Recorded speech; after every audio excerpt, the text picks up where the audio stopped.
In this fictional scenario, the downfall of a major late-night host begins with a single monologue that crosses a line no one expected. This wasn't the usual political satire or edgy humor audiences had grown accustomed to. Instead, it became the moment when trust in a host with millions of viewers cracked in real time. In the story, America is reeling after the tragic, fictional assassination of conservative commentator Charlie Kirk, an event that should have united the country in grief. But the narrative describes Jimmy Kimmel using that moment not for unity, but for partisan commentary that backfires immediately.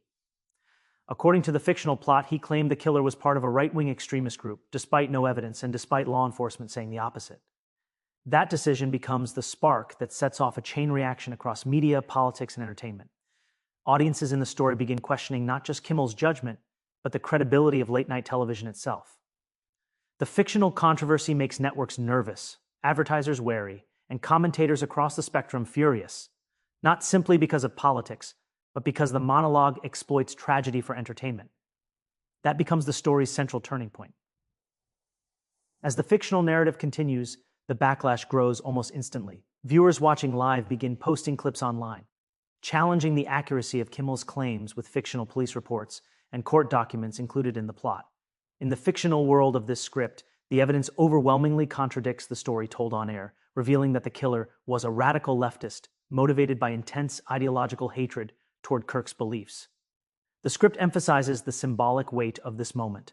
Not only did the host spread false information during a period of national mourning, but he did so in a tone that felt dismissive and even mocking. According to the narrative, Kimmel even ridiculed President Trump's reaction to Kirk's fictional death, comparing his grief to a child mourning a lost pet. This portrayal becomes the emotional heart of the conflict, entertainment crossing into cruelty. The viewer response depicted in the story is swift and ferocious. Clips go viral. Fact checks spread across platforms, and commentators condemn the monologue from both sides of the political spectrum. What once would have been a simple controversy becomes, in this fictional storyline, an industry-shaking moment where even those who typically support late-night humor begin to distance themselves from the host's remarks. In the fictional world of this narrative, the backlash intensifies when an unexpected figure steps into the spotlight: Brendan Carr, the fictionalized version of the FCC chairman. Within hours of the monologue airing, he releases a public statement condemning Kimmel's comments as deeply irresponsible. The script emphasizes how unusual this would be in reality, since the FCC rarely weighs in on matters involving late-night comedy, but uses it to raise the stakes in the story. Carr's statement, as written in the narrative, warns that broadcast networks operate under a legal obligation to serve the public interest because they use publicly owned airwaves. This fictional detail creates tension within the industry, suggesting that the host's comments might have crossed a line severe enough to prompt regulatory scrutiny. Executives at ABC and Disney, according to the story, start holding emergency meetings to assess the potential fallout. Affiliate stations begin receiving calls from angry viewers, and internal communication leaked in the script describes rising panic among the network's leadership. The fictional plot uses this moment to show how a single monologue can ripple outward, threatening billion-dollar corporate interests and causing executives who previously protected their star talent to rethink their loyalties. The fictional narrative takes a sharp turn when major broadcast groups begin publicly distancing themselves from Kimmel's show. In the story, Nexstar, the largest television station operator in the country, announces it will no longer air Jimmy Kimmel live on its ABC affiliates. This decision, affecting tens of millions of households, becomes the story's dramatic centerpiece. The scale of the fictional fallout is staggering. Nearly 40% of American homes lose access to the program overnight. What makes the narrative even more shocking is the decision by Sinclair Broadcasting, another major fictionalized media company, to not only drop the show, but replace Kimmel's time slot with a tribute special honoring Charlie Kirk's legacy. The script uses this development to show a cultural reversal that would have seemed unimaginable in earlier years. Instead of shielding a left-leaning entertainer, the networks in the story appear to be aligning themselves with conservative sentiment, signaling that the cultural pendulum has swung. These fictional decisions create seismic waves through Hollywood, where executives realize the old model of tolerating politically charged monologues had reached its limit.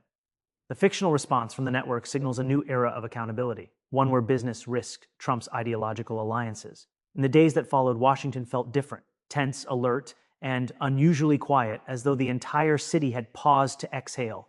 People who normally walked past uniformed guard members without a second thought suddenly looked at them with a mix of sorrow and renewed awareness.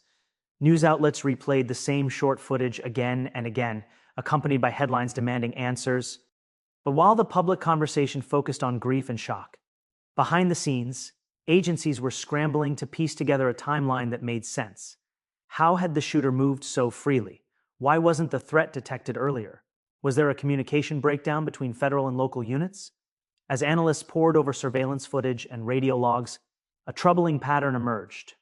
Decisions that should have been instant had been delayed by minutes, alerts that should have been sent automatically never triggered, and personnel at nearby posts weren't informed until long after the first shots rang out. These were not minor oversights. They were symptoms of a system that had been patched together over years of bureaucracy, budget constraints, and political disagreements. And now, its fractures had been laid bare for the entire country to see. Inside every agency, the uncomfortable conversation began. This wasn't bad luck. It was failure. As investigators dug deeper, an even more unsettling revelation came into focus. Multiple warning signs had been flagged in the days leading up to the attack, but none were escalated to the right level. Small details that seemed insignificant at the time. Unverified social media posts, reports of a suspicious individual loitering near federal buildings, chatter picked up by local officers, were either dismissed or lost in layers of administrative process. No single piece of information was damning on its own. But together they painted a picture that, if properly connected, could have prompted heightened alerts or additional patrols. Instead, each fragment stayed isolated, buried in databases, or waiting in queues for review. This wasn't merely a glitch, it was a systemic blind spot. Individuals working within the agencies later admitted privately that understaffing, outdated software, and conflicting jurisdictional rules made it nearly impossible to synthesize threats quickly. And while officials insisted that the situation was under assessment, those closest to the tragedy knew the truth. The systems designed to protect the Capitol were overwhelmed, outdated, and often competing with one another rather than working in unison. The attack didn't expose a single flaw. It exposed all of them at once, forcing a reckoning long overdue. While officials struggled to manage the fallout, the families of the fallen National Guard members faced a different kind of reality, one that wasn't measured in reports, timelines, or procedural reviews. Their world had been split open in an instant, and no amount of official language could soften the blow. In interviews, their voices carried a mixture of heartbreak and disbelief, but also a quiet, simmering anger. They wanted to know why their loved ones, who had pledged to serve and protect, were not protected themselves. They wanted to understand how, in one of the most heavily monitored and secure cities in the world, danger could walk right up to 2 trained service members without a single alarm sounding. Their grief became a mirror for the nation, reflecting a deeper sense of frustration with institutions that promised safety yet repeatedly struggled to deliver it when it mattered most. Community vigils soon filled parks and plazas, candles flickering against the cold night air as residents gathered not just to mourn, but to demand real accountability. As the crowd stood in silence, it became clear that this tragedy had struck a nerve far beyond the military community. It had shaken the country's confidence in the very structures meant to shield it from harm. As public pressure mounted, officials found themselves navigating a difficult balancing act, acknowledging the seriousness of the failure while trying to avoid sparking a full-blown crisis of confidence in the nation's security systems. Press conferences grew more frequent, but the statements delivered felt rehearsed, carefully clipped, and frustratingly vague. Reporters pressed for specifics. Who missed the warnings? Which protocols failed? Why were critical alerts delayed? Yet every answer seemed wrapped in caveats, pending investigations, and references to ongoing evaluations. Behind the podium, the language spoke of caution. Behind the scenes, the urgency was far more intense. Internal emails and briefings revealed agencies scrambling to trace communication gaps, cross-check intelligence logs, and determine which departments had jurisdiction over which pieces of information. Turf battles quietly resurfaced, federal teams pointing to local lapses, local units pointing to federal miscommunication. It was a familiar dance, one that had played out after past incidents, but this time the stakes felt heavier. The victims were not anonymous civilians caught in a random act of violence. They were National Guard members serving on domestic duty in the heart of the Capitol. Their deaths forced the uncomfortable question no one wanted to voice aloud. If the system failed them, who could it truly protect? Inside government buildings, the atmosphere grew increasingly strained as senior officials confronted a reality they could no longer downplay. The nation's security infrastructure had become too dependent on systems that were slow, fragmented, and reactive. Meetings stretched late into the night, filled with charts, timelines, and tense exchanges over which failures were technical and which were human. Analysts pointed out that several agencies still relied on outdated software, incapable of real-time data integration, meaning vital information could sit dormant until someone manually processed it. Others raised concerns about understaffing, noting that reduced budgets had left critical monitoring divisions operating with skeleton crews, especially during overnight shifts when threats often escalated. Still, some leaders were reluctant to admit that deeper structural problems existed, insisting the attack was an anomaly rather than a symptom. But those on the ground knew better. Officers who handled field reports complained about long response queues, delayed authorizations, and the constant juggle between overlapping jurisdictions. The attack had not slipped through a single crack. It had fallen through dozens, all widened over years of political gridlock and competing priorities. As frustration grew, a question echoed through the halls. How many warnings had been overlooked, not out of negligence, but because the system was never built to handle the modern threat landscape? As the investigation expanded, lawmakers seized the moment to push their own narratives, each framing the tragedy as evidence for long-standing political positions. Some argued that the attack was a result of weakened domestic security policies, pointing to budget cuts and shifting priorities over recent years. Others countered that the system's failures came from over-reliance on surveillance tools and not enough investment in human intelligence and interagency cooperation. Committees were formed almost immediately, each promising transparency and swift corrective action. But anyone familiar with Washington knew how these cycles played out: passionate hearings, lengthy testimonies, and stacks of reports that often led to incremental changes rather than the sweeping overhaul such a moment demanded. Meanwhile, the public watched with growing frustration as political figures sparred over semantics instead of solutions. Commentators on every major network offered their interpretations, fueling debates that spread across social media with remarkable speed. Amid all the noise, it became increasingly clear that the core issues weren't simply political. They were structural, operational, and deeply rooted in the way modern security institutions functioned. The tragedy had exposed vulnerabilities that transcended party lines, forcing even the most partisan voices to admit that something far more fundamental had gone wrong, something that couldn't be fixed with rhetoric alone. Away from the televised hearings and political tension, a parallel conversation unfolded among security experts, former intelligence officials, and analysts who had spent years warning about exactly this kind of failure. For them, the tragedy wasn't shocking, it was inevitable. They had long argued that the infrastructure responsible for protecting high-risk zones like Washington had evolved far too slowly compared to the threats it faced. Technology used for monitoring and alert systems lagged behind what was available commercially. Information sharing between agencies was inconsistent, often hindered by outdated protocols, incompatible databases, and bureaucratic caution. Even routine coordination between federal, state, and local units required layers of approvals that could slow responses by minutes. Minutes that, in a real emergency, made all the difference. These experts highlighted how modern threats were decentralized, unpredictable, and often carried out by individuals acting alone, making them harder to detect through traditional methods. But instead of adapting rapidly, institutions had clung to aging frameworks built for a different era.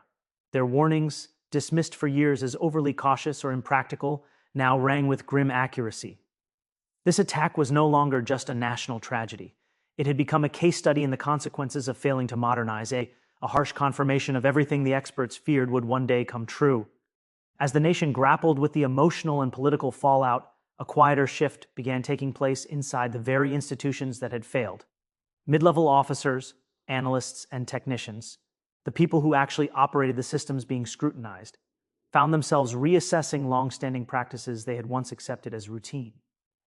Many admitted privately that they had grown accustomed to delays, workarounds, and inefficient workflows because they felt powerless to change them.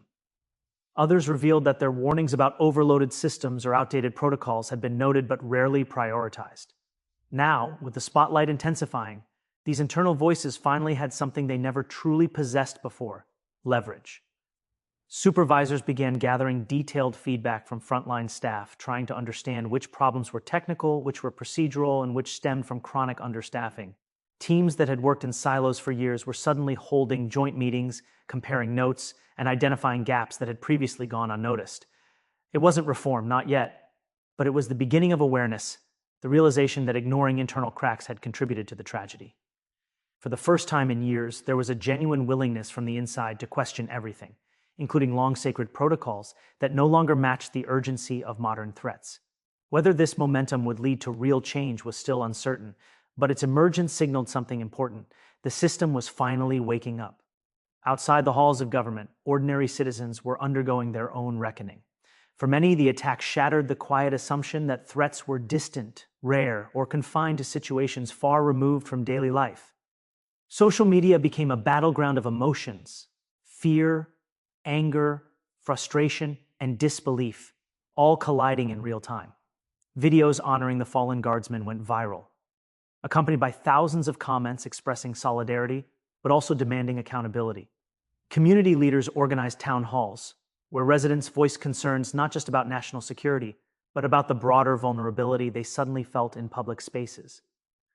People questioned whether their own cities had similar blind spots, or whether other institutions they trusted were quietly compromised by outdated systems.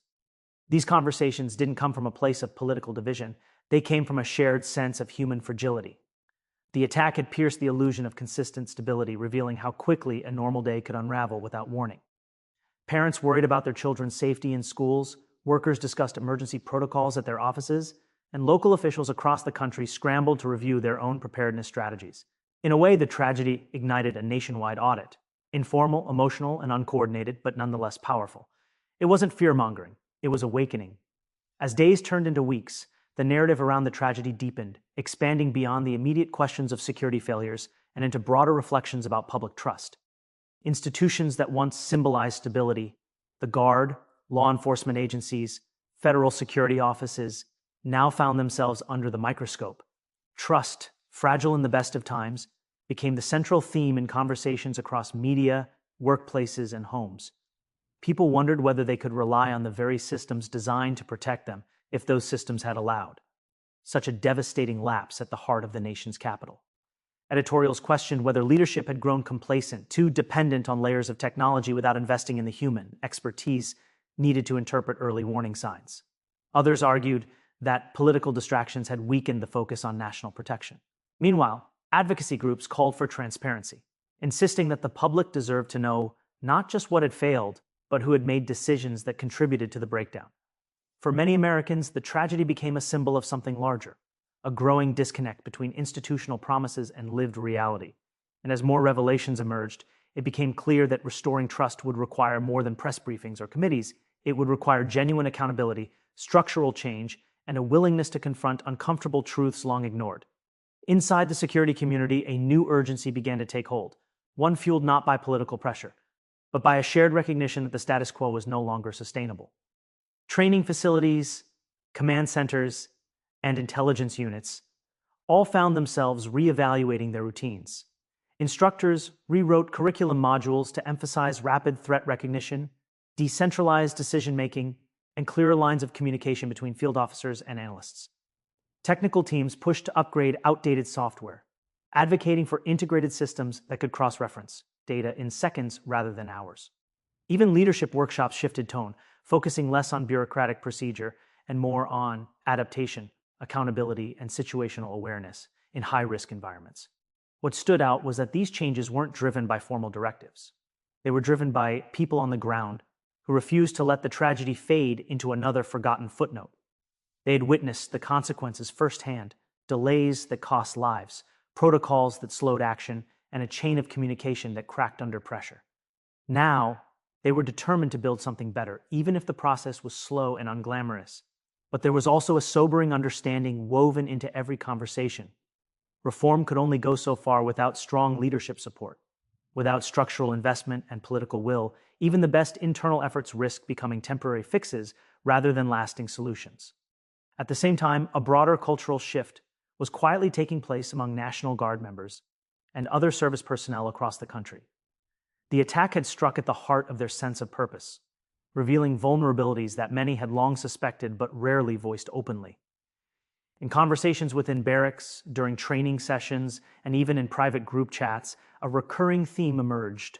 The weight of responsibility they carried was increasing, yet the tools and support they relied on weren't keeping pace.